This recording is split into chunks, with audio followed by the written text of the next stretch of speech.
अस्सलामुअलैकुम व्यूअर्स, आज मैं आपको ब्रेकिंग न्यूज़ दूंगा पंजाब के वज़ीर आला के बारे में, जो कि पिछले 2 माह से सियासी सूरत हाल बहुत कशीदा रही। काफ़ी उतार चढ़ाव आते रहे।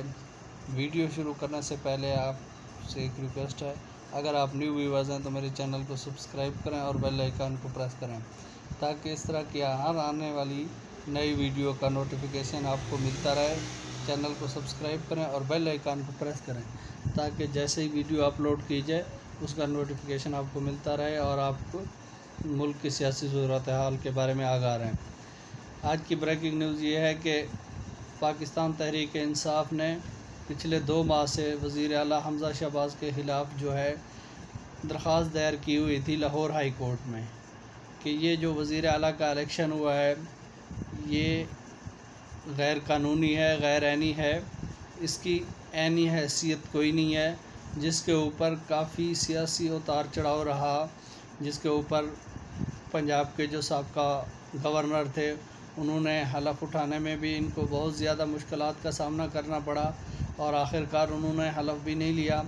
तो इसके साथ ही वज़ीर आला हमज़ा शहबाज का जो हलफ की तकरीब थी वो कौमी असम्बली के स्पीकर ने जो है वज़ीर आला से हलफ लिया।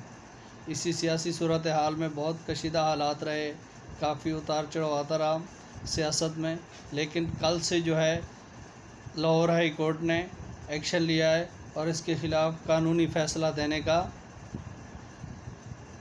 ऐलान किया है, जिसके में लार्जर बेंच बनाया गया है, जिसमें 5 रुकनी लार्जर बेंच है और वो आज 12 बजे जो है वज़ीर आला हमज़ा शहबाज का फ़ैसला देगा कि क्या इसकी कानूनी हैसियत है। जो मुनहरिफ अरकान हैं उनकी वोट कास्ट होगा या नहीं होगा, या वज़ीर आला का दोबारा इलेक्शन होगा। इसी सूरत हाल में ये उम्मीद है कि जो वज़ीर आला साहब का उस्मान बुज़दार हैं वो शायद जो है निगरान वज़ीर आला बन जाएं अभी, तो इसका ओहदा ख़त्म हो जाए। अब देखते हैं अदालत इस पर क्या फ़ैसला देती है। ये क़ब्ल अज़ वक्त है बताना है कि इस पर अदालत का जो भी फ़ैसला आएगा उसके बाद अनाउंसमेंट की जाएगी। थैंक यू, बहुत शुक्रिया, अल्लाह हाफ़िज़, अपना बहुत सारा ख्याल रखिएगा।